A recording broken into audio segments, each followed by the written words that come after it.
Bueno, ¿cómo les va? ¿Cómo andan? El placer de saludarles. Mi nombre es Martín Pipa Sperati. Seguimos abordando los temas importantes aquí en Despacho Play. En esta oportunidad vamos a hablar con el diputado provincial Juan Argañarás, que yo les digo, lo voy a presentar de esta manera. El señor Juan Argañarás, en lo que va de este 2026, presentó 75 proyectos en la legislatura provincial. En 2025, es decir, el año pasado, presentó 203 proyectos. Realmente, se lo dije fuera de aire y lo voy a repetir porque, insisto, no se trata de hablar de proselitismo, sino verdaderamente de lo que se está haciendo. Es un animal como labura desde el punto de vista de los proyectos, de lo que debe hacer un diputado. Así que vas mis felicitaciones para el diputado Argañarás. Juan, ¿cómo andás? Hola, bueno, muchas gracias Martín por entrevistarnos y crear este espacio. Y bueno, también en base a lo que vos decís, quería agradecerle a todo el equipo, porque la verdad que es todo un equipo que nos acompaña y hace todo este trabajo. Hablábamos fuera de aire y yo te lo planteo. ¿Sos realmente un animal como laburás? Estás palmo a palmo ahí con Carlos Delfrade. Sí, Es impresionante. sí. Te presentás de a 300 proyectos por año y esto explica un poco digamos, el leitmotiv que tenés vos como legislador para tratar de solucionar los inconvenientes, ¿no? Sí, sí, bueno, Martín, nosotros lo que hicimos también fue presentar un proyecto que ya lo presentamos por segunda vez, que se llama Transparencia Ya, que apunta a esto. Vos querés ver la asistencia, mirá lo que te estoy hablando, la asistencia de los legisladores, tenés que entrar documento por documento, ver, Sí, es un lío. Yo sí. lo que quería en la página web que vos entres y ponga Juan Argañarás y automáticamente vea la asistencia a las sesiones y a las comisiones.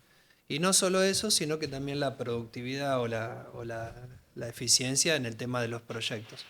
Bueno, ese proyecto lo volvimos a presentar, se llama Transparencia Ya, algo súper sencillo, que estamos hablando de asistir a las sesiones y comisiones y cuán productivo es un legislador. Vos hoy tenés este año legisladores que no presentaron un proyecto.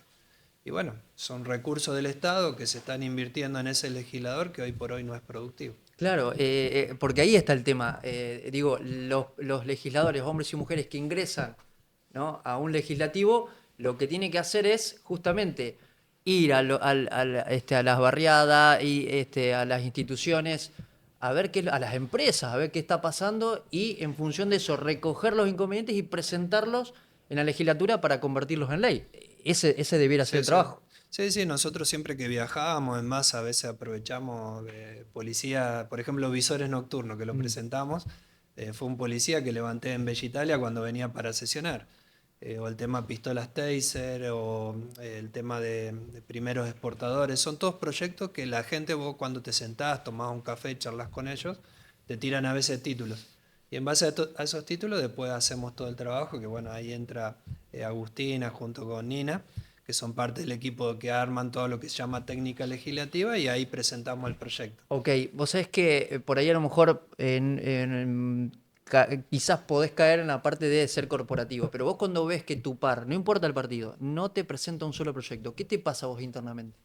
Y la verdad que me produce indignación, pero es decir, yo creo que cada uno tiene un rol y la responsabilidad. Nuestro rol, como bien decías vos, Martínez, es controlar al Ejecutivo, a los ministros, los programas, todo lo que hace el Ejecutivo y modificar leyes o presentar leyes nuevas. Ese es nuestro rol. La responsabilidad, vos fíjate, nosotros ahora vamos a hacer capacitaciones sobre bullying, hicimos capacitaciones sobre autismo, capacitaciones sobre prevención de suicidio, capacitaciones para pymes, que eso sí yo diría mi rol está fuera de mi rol, pero igual lo quiero hacer. Claro, Y claro. ahí invertimos tiempo y dinero para que se puedan dar esas capacitaciones. Pero ese rol, esa responsabilidad le caería mejor, por supuesto, al Ejecutivo, que es el que tiene que salir a capacitar y a formar. Claro. No importa, nosotros el legislativo hacemos nuestro rol legislativo y además añadimos ese Ok. trabajo. ¿De dónde sos, Juan? Contale a la gente. Sí, yo soy de la ciudad de Rafaela. Bueno, nací ahí, hice toda mi carrera profesional, trabajé, vengo más de la parte privada. Después hice dos maestrías, una maestría en administración de negocios, que me sirvió más para la parte privada, y después hice una maestría en desarrollo territorial, que me quedó la tesis, Ajá. rendí todo, adeudo tesis le decíamos, en la maestría. Y bueno, eso me sirvió un poco más para la gestión pública. Y el hecho de haber estado trabajando en instituciones, en empresas privadas y también en la UTN, en la Universidad de ahí de Rafaela, me dio la posibilidad de conocer ambas, tanto la privada como la pública. Ok, contale a la gente a qué partido representás, porque bueno, en la Cámara de Diputados tenés socialismo, Sí. la parte de Unidos, el peronismo. Sí, nosotros arrancamos un proceso hace 10 años, como veíamos que ningún espacio político nos representaba nuestros valores, empezamos un espacio nuevo que se llama Inspirar. Hoy por hoy yo estoy en la legislatura con Inspirar, bueno, tenemos 2 concejales, Ileana Pieri en San Vicente y Andrés Ávila en Villa Constitución. También tenemos 2 presidentes comunales y bueno, de a poquito la estructura va creciendo, por supuesto que como todo lleva tiempo. Y ahora empezamos a armar un partido nacional, que ya lo tenemos el año pasado, participamos en diputados nacionales, que se llama Nuevas Ideas, y bueno, lo estamos armando también ahora, lo lanzamos en Corrientes, Ajá. y posiblemente en julio lo lancemos en La Rioja. Una vez que consigamos 5 provincias, se convierte en partido nacional. Ok, y si te tengo que preguntar por la etimología del pensamiento del espacio ustedes, ¿qué me decís? Sí, nosotros siempre hablamos de los 4 pilares. Nuestros 4 pilares son: defendemos la vida, desde la concepción a la muerte natural. No queremos saber nada con el aborto y la eutanasia, pero en esa defensa de la vida también incluye un montón, porque vos decís, presentás proyectos como el tema que presentamos de educación emocional, presentás proyectos de salud, de educación, un montón, también apuntan a fortalecer la vida. Defendemos la familia como pilar esencial de ¿Qué toda sería la sociedad. familia como constituida como? Nosotros, bueno, el caso nuestro, la familia en general. Ok, Nosotros siempre ok. hablamos de la familia, fortalecer la familia. En mi caso yo creo más en una familia de hombre y mujer. Tradicional, sí. Exacto, la familia tradicional. Pero bueno, no juzgamos a nadie ni nadie, cada uno tiene libertad para decidir su propia vida, pero nosotros siempre apuntamos ahí. Y la tercera, bueno, que defendemos la libertad con responsabilidad. Y la cuarta, que defendemos la propiedad privada. Por ejemplo, anoche me estaban escribiendo que entraron a usurpar una casa. Bueno, le dije que hagan la denuncia para presentarla en la justicia. Ok, ¿dónde fue eso? En Rafaela. En Rafaela. Está habiendo Mirá. mucha usurpación. Hace poquito había un edificio que estaba usurpado. Lo lograron, ya hacía varios años.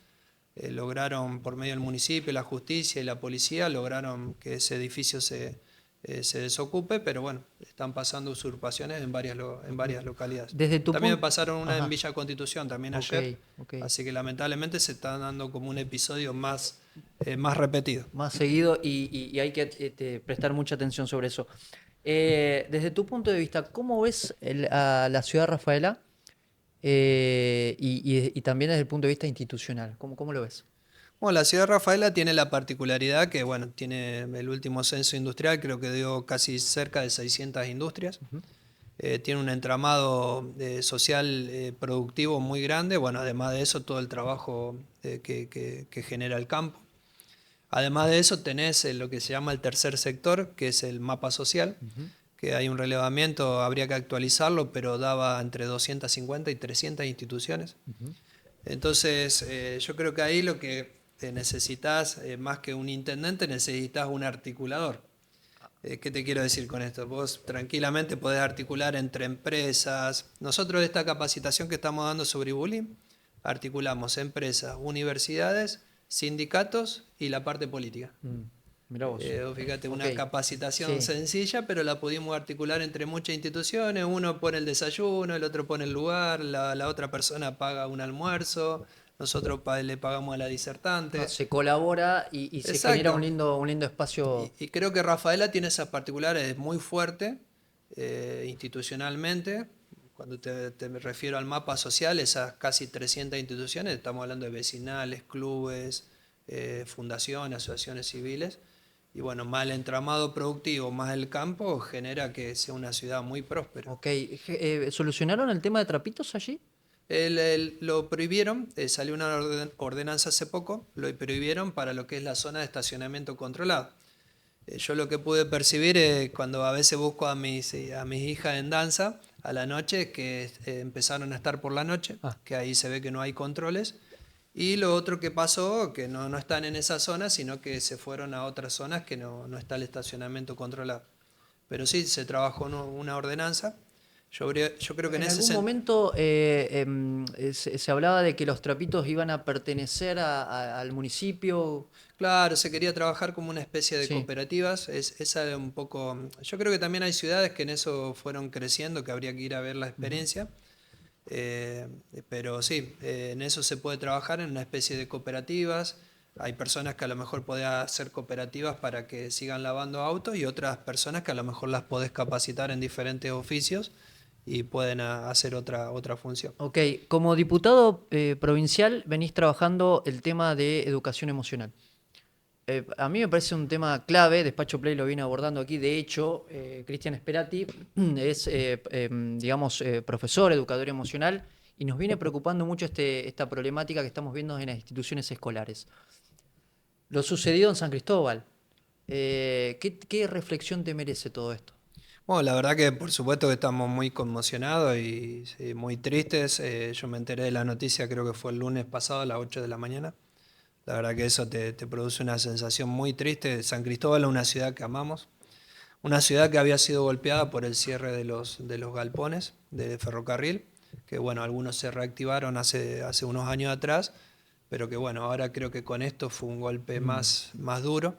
Tengo muchos amigos, mucha gente desconocida, gente que ha dormido en su casa en época de campaña, mirá vos.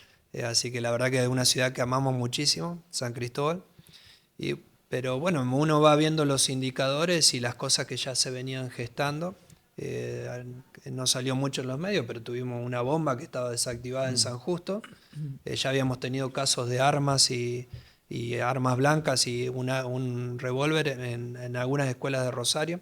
Era como que ya venía gestándose como un caldo de cultivo, como se le dice. Pero bueno, esta ley de educación emocional lo que apunta es a tratar de erradicar las raíces. Mm. Yo creo que ahí es donde tenemos que apuntar a erradicar las raíces, a eliminar las causas para que no surjan estos efectos. Diputado, ¿qué es eliminar las raíces? Eliminar las raíces, así como vos educás en matemática, como educás en biología, las emociones también se pueden educar. Por supuesto que como toda educación lleva tiempo. Acá lo que se puede trabajar es principalmente en el manejo de la frustración, Ok. en un proyecto de vida, que los chicos tengan proyecto de vida, en el tema de la empatía, en que los chicos conozcan sus emociones y cómo reaccionar ante diferentes Un situaciones. conflicto entre pares, a ver cómo lo Exacto, administro, digamos. exacto. Y bueno, en las habilidades emocionales, vos fíjate que hoy antes hablábamos de la parte privada, las empresas, hoy además de ver las cuestiones técnicas, buscan Mm. muchísimo las cuestiones, las habilidades emocionales. Bueno, todo eso se puede aprender, por supuesto que hay que adaptar el contenido a Ujú. la edad, pero ya se podría trabajar desde nivel inicial hasta Eh, nivel secundario. Eso usted lo plantean para incluirlo en la currícula escolar, digamos. Claro, sí, sí, nosotros lo planteamos de manera transversal, que quiere Ajá. decir que se podría tranquilamente tocar en todas las materias. Por ¿Y, supuesto que y eso quién lo abordaría? ¿Un profesional al respecto? ¿Cómo sería eso? bueno, eso también lo estuvimos analizando. Por supuesto que hay que cambiar las currículas en los Ujú. institutos para agregar materias que no, hoy por hoy no están. Pero además también se podrían sumar otros profesionales. Por ejemplo, salieron muchas profesiones nuevas. Por ejemplo, te menciono una, orientadores familiares, que también eso se podría sumar al equipo docente y darle otras herramientas también y colaborar con los docentes. Pues si no, siempre toda la carga se la Sí. tiramos a los docentes y cada vez lamentablemente tienen mayores cargas y con menos salario Sí. y flojitas condiciones O laborales. sea, es que plantear también cuidar a los que cuidan, ¿no?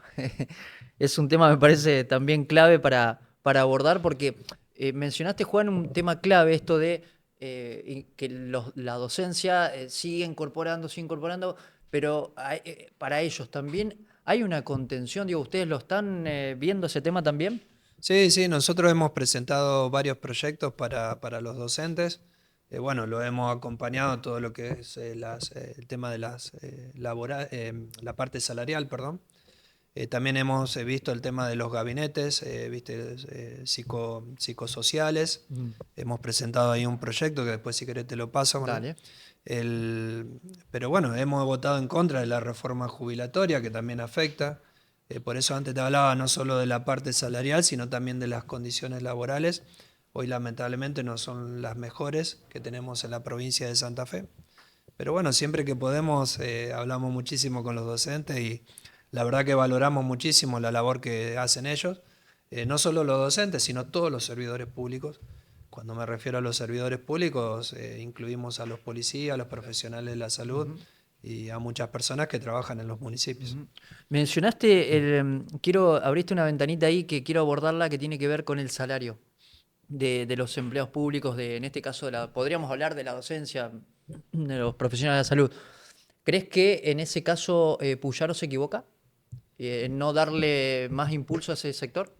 Yo creo que sí, no solo si sería Puyaro, sino cualquier Sí, sí, sí. dirigente. Sí, hoy está Hoy Puyaro. por hoy, claro, hoy por hoy el aumento que se le dio, por ejemplo, a los policías no te alcanza a cubrir la canasta básica de alimentos.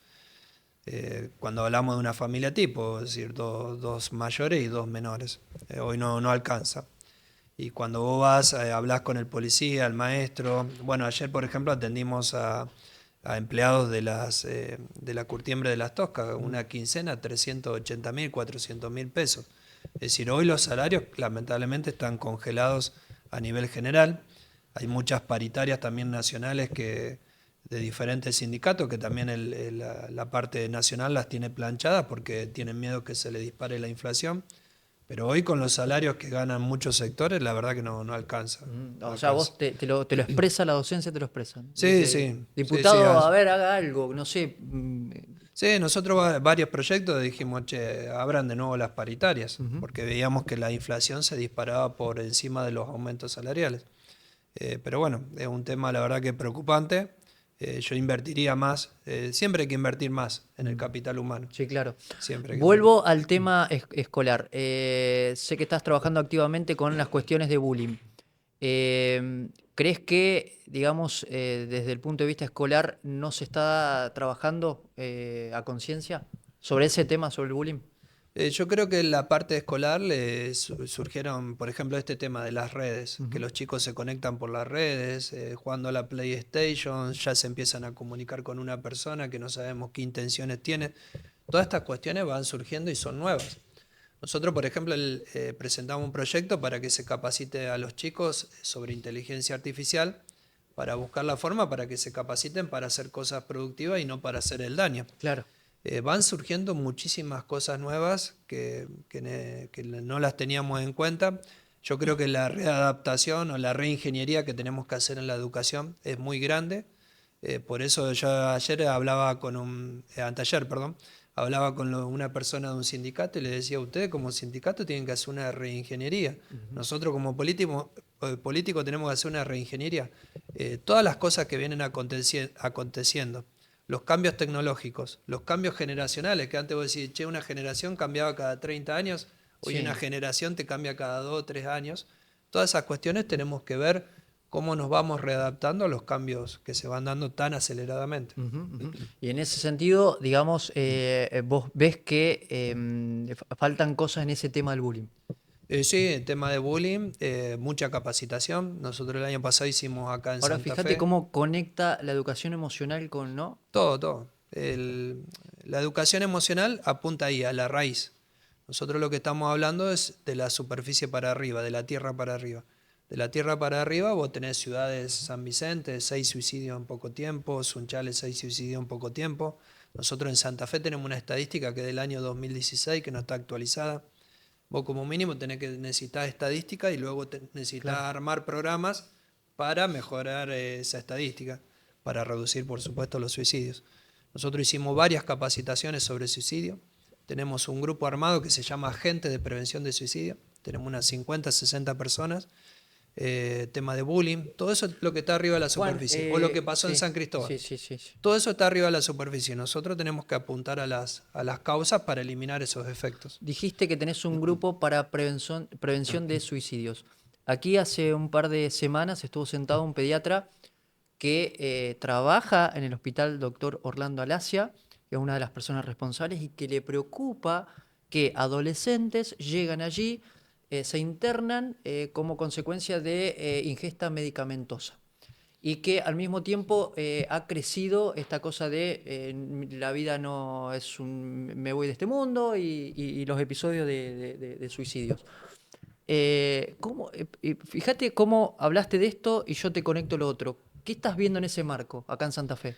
Mirá, es decir, el tema, como siempre decimos, multicausal.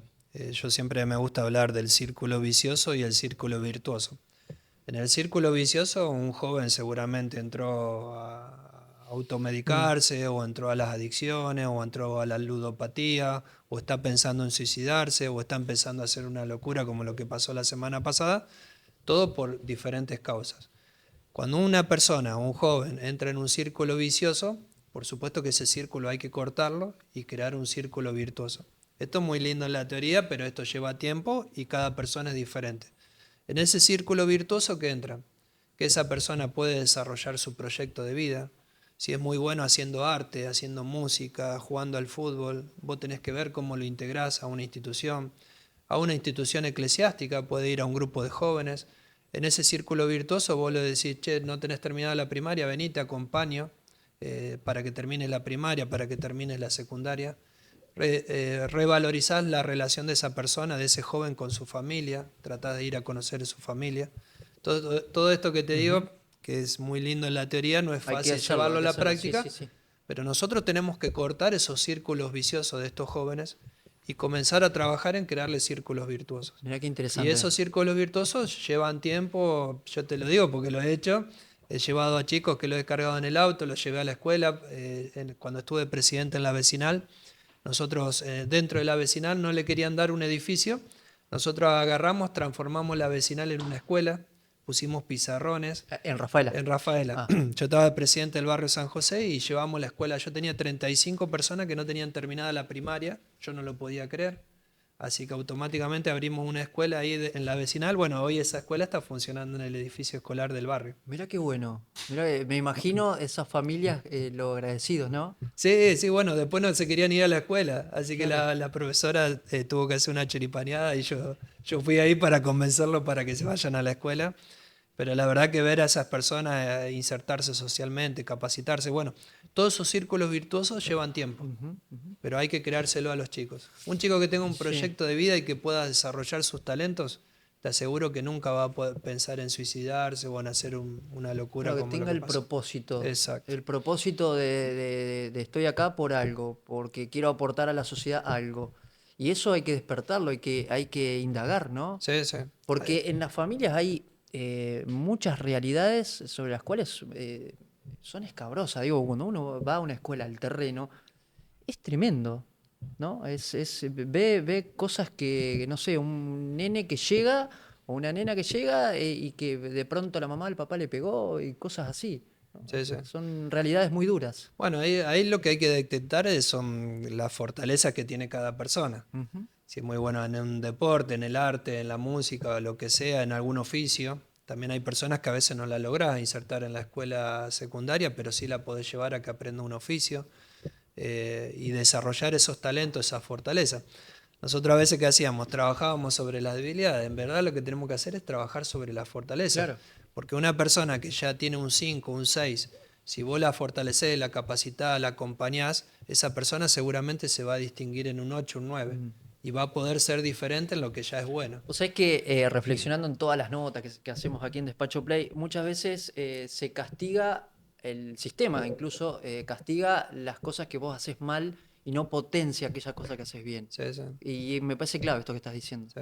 Ahí hay que potenciar a la gente. Toda la gente tiene un talento, algo en que se diferencia. Ujú. Te cuento una anécdota. Ayer se me pinchó la goma. Yo soy una persona para todo lo que es mecánica, no soy. Bienvenido, bienvenido a mi mundo. Hice Sí, seña para una persona claro. que me ayudó, una persona de Pilar que aprovecho a agradecerle y me ayudó y juntos cambiamos la cubierta. Pero la verdad que yo en eso no soy útil en Ujú. eso. Pero sí tengo otras fortalezas y en eso me tengo que capacitar, formar y eso me va a hacer distinguir. Y hay otras personas que tienen capacidades para oficio. Hoy por hoy todo lo que sea capacitación, que por eso a mí me duele que no tengamos un ministro de educación. Mm. Cuando vos hablas de batalla cultural, de cambiar la cultura, todo eso, vos decís, che, en vez de ministro de educación tenemos secretario de educación. Y si hoy yo te preguntaría el nombre, yo tampoco me acuerdo, decir, che, ¿quién es el secretario de Educación Nacional? Nadie lo conoce.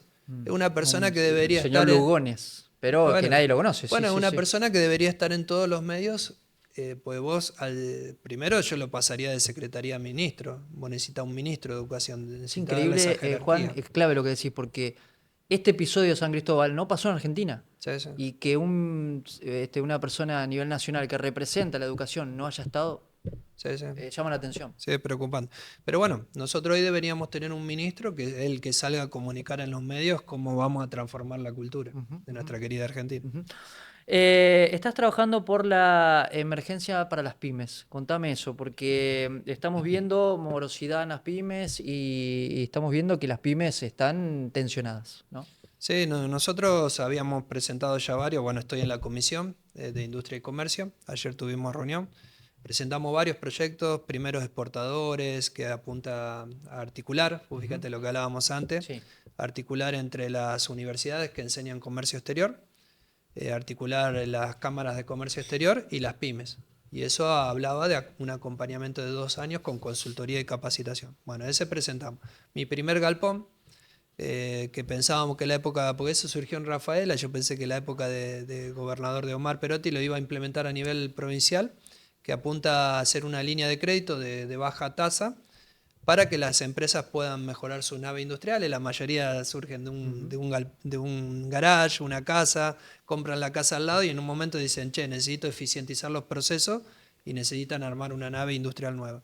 Y el otro que hicimos fue Dueño Pyme, que ahí estuvimos durante 2 años capacitando a más de 1000 empresarios pymes y dijimos, che, ¿por qué no lo transformamos en política de Estado? Lo hicimos ley y ese también lo presentamos. Y ahora lo que presentamos, por el tema de la cantidad de cierres de pequeñas y medianas empresas, presentamos una ley de emergencia. Que ahí lo que apunta es a ver cómo podemos a lo mejor congelar las tarifas de agua y luz para aquellas pymes que están complicadas, cómo podemos articular líneas de crédito. Bueno, tiene varias herramientas que la estuvimos presentando la semana pasada o la otra, creo. Ujú, ok. Estuvo el representante de APYME, Mario Galicia, aquí y hablaba de que este es un tema sistémico, porque cuando las empresas o las personas en un 10, un 15% entran en morosidad, quiere decir que es, digamos, de algún modo culpable de lo propio. Pero cuando tenemos más del 50% ya se torna sistémico. ¿Crees lo mismo? ¿Coincidís? Sí, lamentablemente hay muchas políticas que se tomaron a nivel nacional que no son buenas. Ah, Yo creo que hay que abrirse a los mercados, pero también tenés que proteger la industria. O fíjate que el caso de Estados Unidos, se abren mercados, que eso lo van trabajando con los famosos aranceles, pero dicen, che, esta industria la tengo que proteger, esta acá también la tengo que proteger. Vos no podés abrir los mercados tan libremente, por así decirlo, cuando hoy por hoy las empresas nuestras no tienen las mismas capacidades o el tema de los impuestos, no tienen las mismas condiciones, claro. más que capacidades, las mismas condiciones que las empresas chinas. Ujú. Entonces hoy por hoy estás compitiendo con una empresa china que a lo mejor paga de impuestos mucho menos que una argentina. Entonces vos tenés que hacer un proceso, eso se gestiona, se llama gestión del cambio. Entonces en algunos rubros sí, che, abramos para que entre productos de otros países, pero en esto lo vas protegiendo. Y en esa protección los vas preparando, los vas capacitando, le vas dando herramientas para que luego esas empresas tengan las mismas capacidades y condiciones para Claro. competir que una China. Hoy tenemos muchas Déjame empresas competir. nuestras Yo que no quiero son, competir, dice la claro, empresa, pero vamos con las mismas condiciones. tenés Claro. que hacerlo con un proceso, no podés abrir así indiscriminadamente las puertas porque hoy una persona que te compraba algo en un comercio de tu ciudad se la está comprando a Mm, Temu o Shein que le claro. llega en 10, 15 días. Sí, sí, sí. Quiero aprovecharte estas últimas preguntas, Juan, y gracias por visitar los estudios de Despacho Play. ¿Cómo ves el posicionamiento de Argentina tan fuerte en el tema de la guerra entre Estados Unidos y Irán? ¿Cómo lo ves? Mirá, eso te lo voy a contar con una experiencia y creo que en base a eso voy a darte la definición. Nosotros hace 2 años y medio fuimos a visitar a El Salvador. Mm, En el medio de la ciudad de El Salvador, la capital, estaban haciendo una biblioteca y la inversión era china, que ya la terminaron, la inauguraron, quedó preciosa. Y le digo, ustedes se están alineando políticamente más con China y con esos países. Me dice, no, dice, nosotros hablamos con China, hablamos con Estados Unidos, hablamos con todo. Nosotros a nivel político y de decisiones políticas, nosotros tendríamos que charlar con todos. Es más, tenemos capital humano, tenemos recursos, tenemos para charlar con todos. Y Estados Unidos, China o cualquier país para nosotros debería ser un socio estratégico. Pues tenemos para proveer desde alimentos, litio, petróleo, gas, tenemos todo. Argentina es un país tan rico y tendríamos que charlar con todos. Por supuesto que nosotros no estamos de acuerdo con algunas decisiones que se toman dentro de Irán. Tampoco estamos de acuerdo con la frase que el otro día dijo Trump de que iban a borrar una civilización. No, es increíble eso, muy fuerte. Fue muy fuerte. Sí. Entonces yo creo que ahí hay instancias donde se puede conversar, donde se puede charlar. Y bueno, lástima que a veces las partes no se pueden juntar. ¿Cómo calificás la gestión del gobernador de la provincia, Puyaro? Mirá, a nivel de trabajo, Maxi trabaja muchísimo. Yo creo que hay algunos ministros que llevan su ritmo, otros no. Hay ministros que yo les escribo que ni me responden, que la verdad que es una vergüenza. ¿Podés decir quién? Y el ministro de Educación, por ejemplo. Clave. Goiti, vamos, Goiti. ¿Cómo no va a responder? Pero bueno, ¿qué te quiero decir con esto? Que es una vergüenza que aunque sea no te pongan ni hola, ni un dedito, ni algo, o lo voy a ver. Claro. A veces se comprometen en gestiones que después no te avisan si es sí o no. Pero bueno, en ese sentido yo creo que lo que más lo debilitó fueron las reformas que metió, la reforma jubilatoria, le pegó muy fuerte. Yo le había escrito al gobernador unos días antes, le digo, yo creo que esto hay que hacerlo, pero de otra forma. Te vuelvo a repetir ese concepto de gestión del cambio. Sí, él me había respondido en ese momento. Y yo creo que hay, estos cambios, por supuesto, la caja había que cuidarla, pero no había casi información, había mucha información cerrada. Es más, ese informe que hicieron, que creo que decían de 1000 páginas, tratamos de conseguirlo para ver qué decía y nunca lo pudimos conseguir. O sea, vos como diputado fuiste a la votación sin saber efectivamente qué se votaba. Bueno, o sea, tenía grandes rasgos. El proyecto de ley después lo teníamos, sabíamos por dónde venía. Bueno, yo justo ese día me cortaron, yo estaba dando mi discurso, cuando hubo todo el tema de que hubo rotura de vidrio y después la rotura de la puerta. Bueno, también en ese momento fue una vergüenza, me sacaron el micrófono y pasamos rápidamente a la votación. Ahí deberíamos haber pasado un cuarto intermedio, porque lo que te dice el reglamento es decir, che, claro, está pasando algo. Está pasando algo, tranquilizamos afuera y volvemos a los discursos y a la votación. Pero bueno, fue parte del pasado, yo creo que eso le pegó muy fuerte a Maxi, yo se lo había dicho. Hoy por hoy todos los que son los servidores públicos es como que tienen mucha bronca por ese tema. Y bueno, y ni hablar con el tema salarial y las condiciones laborales que hablábamos antes. Y esto que de algún modo firmó en Nación hace un par de horas atrás, ¿le da una bocanada de aire? Bueno, pues eso tranquilamente. Bueno, yo había ido a la reunión, no sé si te acordás, esa reunión que vino el gobernador de Córdoba, el de Entre Ríos, y estaba el gobernador de Santa Fe. Estoy haciendo referencia. Que habíamos hecho para hacer el reclamo de la deuda que tenía la Nación con la provincia. Eso se podría haber también charlado y seguramente eso hubiera traído una bocanada de aire fresco para decir, che, a lo mejor no necesitamos tocar como se tocó la reforma jubilatoria, capaz que se tenía que tocar menos, no lo sé. Porque no teníamos números. Tengo entendido, Juan, que Javier Milei le pidió a las provincias, porque claro, Javier Milei en 2024 no manda los fondos a las provincias y para la caja de jubilaciones, y tengo entendido que, según información, que le habría pedido reformar la parte de jubilaciones y después nos sentamos a dialogar. ¿Tenés esa misma...? Sí, ¿Qué sabes de eso? No, la verdad es la primera vez que lo escucho. Yo creo que ahí... Como que fue una condición. Sí, pero yo creo que ahí no se puede meter porque esa es una decisión provincial que la tenía que tomar el Ejecutivo junto con el Legislativo. Ahí yo creo que cada uno tiene la independencia, pero también hay que hacer una reforma a nivel nacional, que tampoco sabemos cuándo se va a hacer, cómo se va a hacer. Yo te vuelvo a repetir, creo mucho en los procesos de cambio. Bien. Hay cosas que tenés que cambiarlas, pero a veces te tenés que tomar un año y medio, hasta que la gente madure, hasta escuchar a todos los actores. Que a mí me había gustado el proceso que había alargado en su momento el gobernador Lischy. Lischy, ¿qué hizo? Primero hizo un proceso de gestión del cambio, después no consiguió los porotos, no tenía los votos. Acá ¿qué hicieron? Vieron que tenían los porotos y avanzaron rápido. Vieron que tenían los votos y dijeron, che, avancemos rápido. Yo hubiera hecho un proceso como se hizo en ese momento, que se hicieron audiencias, se escucharon a la persona. Yo fui a algunos debates que estábamos hablando de algunas cuestiones que no estaban después en la reforma de la Constitución, que ahí te salto de tema de la reforma jubilatoria de la Constitución. Pero ¿qué te quiero decir? Cuando la sociedad no es partícipe de esos procesos, después a veces se charlan cosas que no las puedes cambiar. Claro. Sí, sí. No estás muy conforme con la reforma, ¿no? De la De la Constitución. Constitución. Ahí yo creo que se podría haber hecho de otra forma. Sí, Mm. sí, sí. O sea que el Yo también lo proceso... hablé. Sí, sí, el proceso fue muy acelerado, se aprobó un proyecto entre gallo y medianoche en diciembre. La verdad que bueno, fuimos la primera provincia que votó, la verdad que fue muy acelerado ese proceso. ¿Cómo calificás la función de Clara García como presidenta del cuerpo? La verdad que muy bien, Clara. Venía un muy buen trabajo de Miguel, después de Pablo. Bueno, Pablo ahora se fue a lo nacional.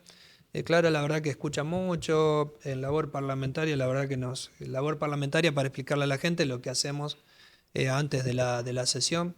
La verdad que ella escucha mucho, tratamos de consensuar. Eso está muy bueno. Yo le digo como la cocina de la sesión. Todo lo que después ven en la sesión se cocina en labor parlamentaria.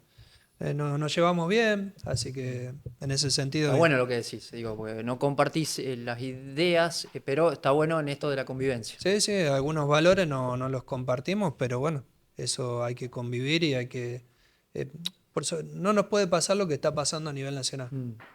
No te puede pasar que una persona venga, te desenchufe un micrófono o una consola, no sé qué desenchufó. No puede ser que una persona insulte a la otra. No puede ser que se tire en un vaso de agua. Todas esas cosas no pueden suceder. Nosotros, por supuesto, que debatimos, charlamos, vamos a la arena política y peleamos con nuestra espada, que es la palabra. Pero después de ahí yo tengo muy buena relación con los diputados y con los senadores. Charlamos en ese momento, discutimos, nos metemos en la arena política, pero después de ahí la relación es muy buena. Eso es hacer política. Claro, y no por eso yo le tiro un vaso con agua o insulto a una persona.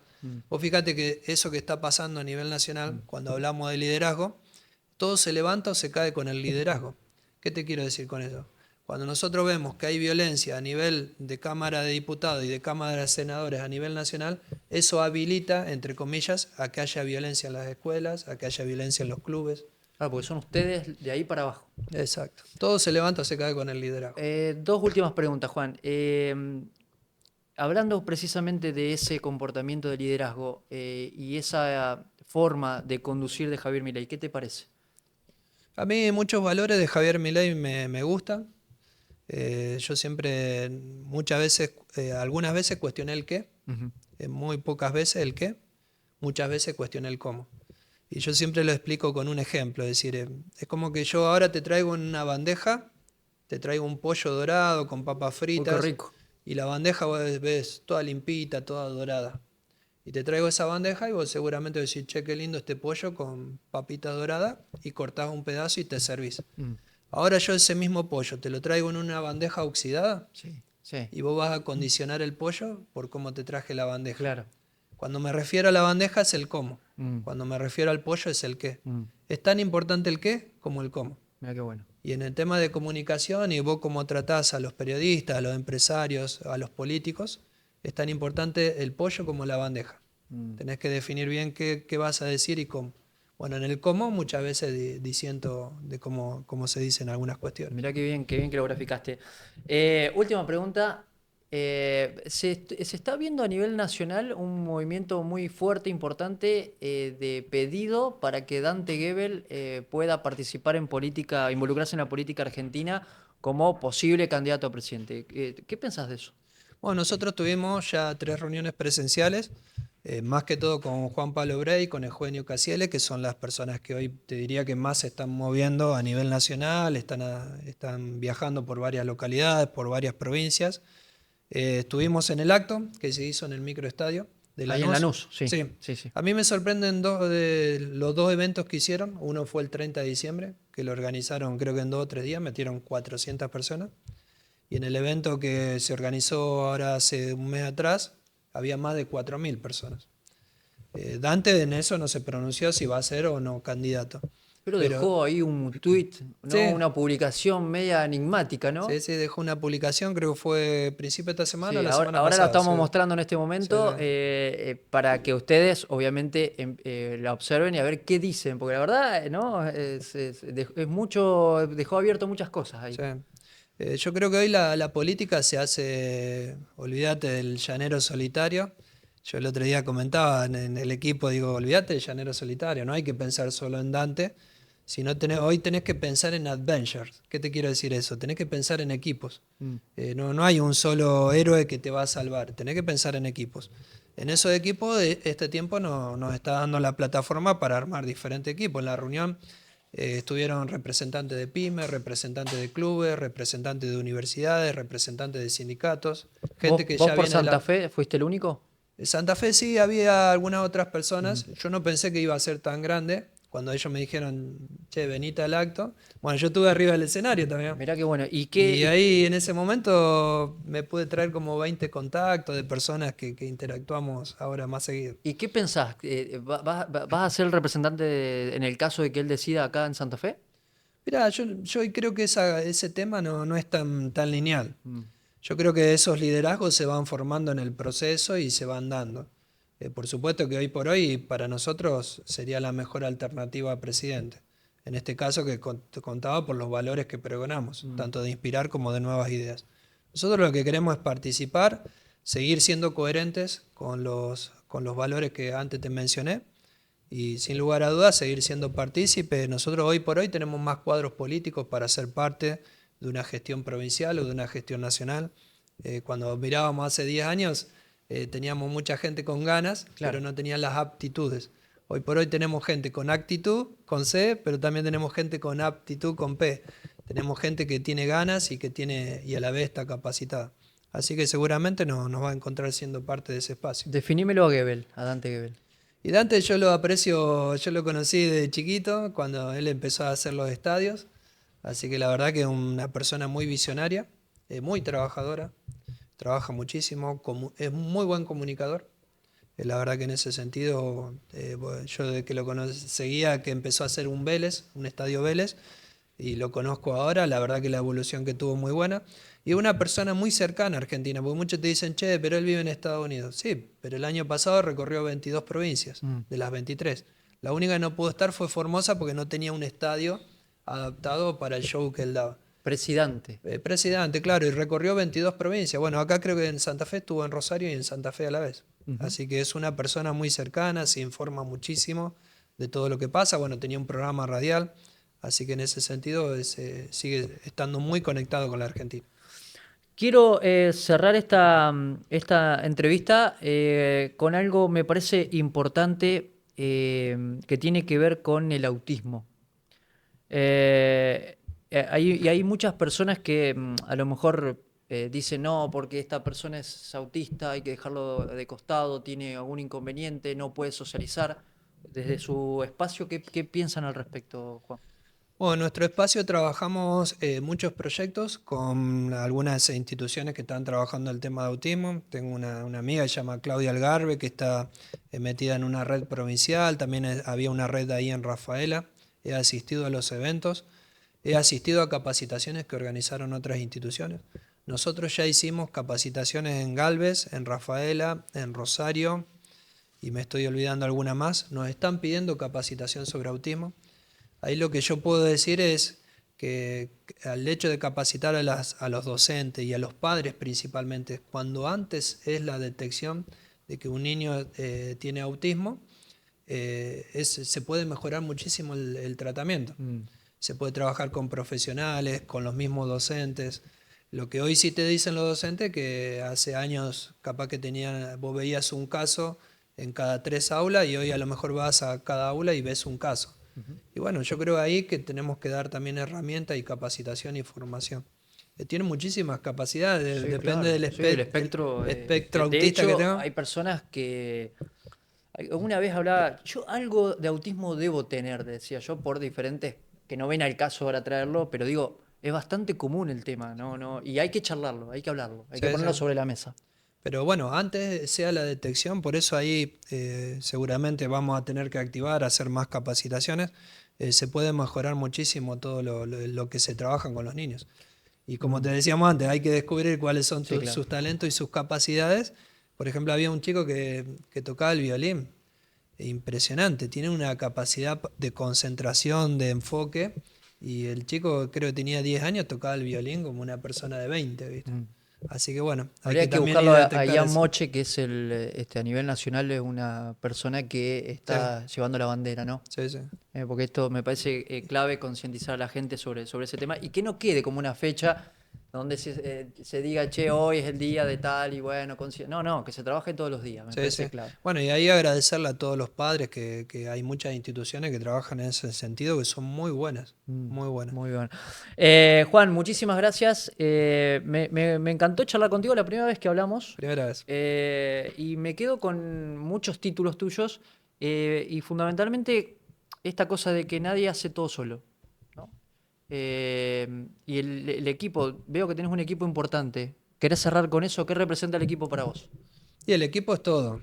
Es decir, para mí el equipo, bueno, yo además de afinidad de trabajo, tenemos casi afinidad de amigos. Por ejemplo, hay una persona una esposa de un integrante del equipo que la operaron, mañana yo vuelvo a Rafaela y me acerco un rato a la casa. Eh, pero bueno, también hacia adentro el equipo tiene que ser eficiente, Claro. que ahí nosotros tenemos nuestro tablero de indicadores, tenemos evaluación de gestión. ¿Qué te quiero decir con eso? Que además de tener esa capacidad de valores, de llevarnos bien, de ser un equipo lindo y comer un asado y compartir tiempos, también tenemos que mostrar gestión.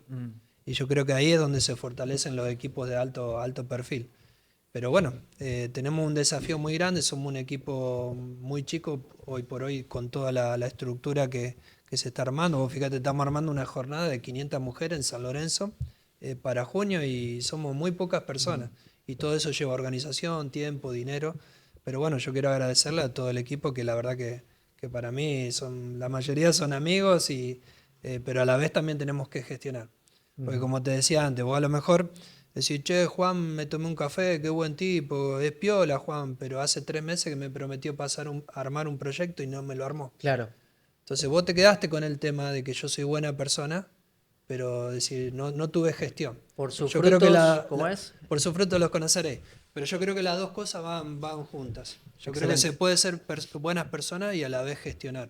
Y gestionar es hacer que las cosas sucedan, y hacer que las cosas sucedan le cambia la realidad a la gente.